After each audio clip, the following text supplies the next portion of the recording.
Hi, Daniel Hayes, video blog number 50. Today I'm going to talk about personal assistant remuneration. What to pay a PA. I tell you something, I believe this very much to my core, and people that know me will know this is true. It's my favourite saying.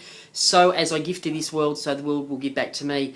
I believe if you're a tight ass, if you want to try and get someone really cheap and pay them peanuts, having a personal assistant doesn't work. You know, you've got to pay them well. You know, you can't be earning $250,000 yourself and having your PA working similar hours and them earning 35 grand a year. That PA ain't going to stay with you very long.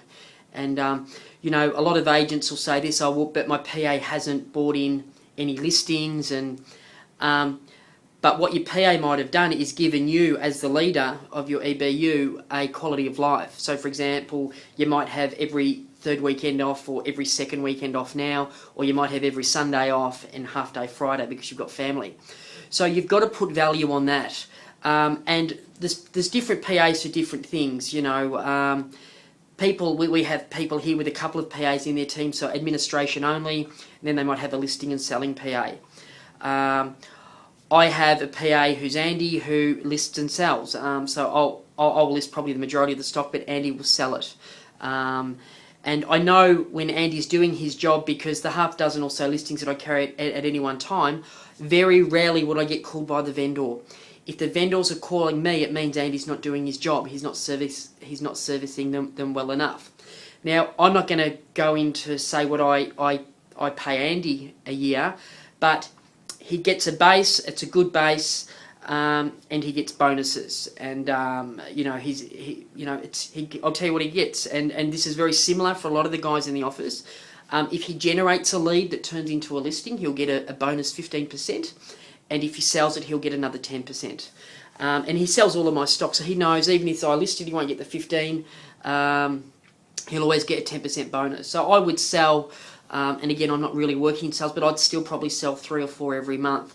He's going to make 10% on each deal there, which gives him a pretty good wage. We have other assistants. One of Michelle's, for example, earns in the 6 figures as a PA. These aren't junior PAs; these are senior PAs. These are like, you know, business managers. We have other PAs that are on, you know, just a very basic wage, 30 grand. They're juniors, but they'll still get 5% if they sell something, 5% if they generate a lead, and that's always up for negotiation. So you know, really important. I believe if you're putting on a PA, is to look after them. I've always taken my PAs under my wing. You know, Michelle Winkle was my PA, Sarah Stanford was my PA. You know, Andy Ian was my PA. I generally had PAs for a year, 18 months to 2 years. They end up going on the sales team. As an owner, I guess I have a different agenda, but you know, personal assistants, you know, I really can't stress enough. If you want them to stay with you, you've got to look after them. And sometimes it's the little things. It might be, look, if we reach a target, and you know, you got to set the target realistic too. It might be that I'll give you 2 tickets to Bali at the end of the year. So you know, they're also going to have an international holiday. So we do a lot of stuff like that. We keep it interesting, and when one of them's getting run down, we'll, you know, and I always encourage the leaders or the senior staff to send them away for a weekend with their partner.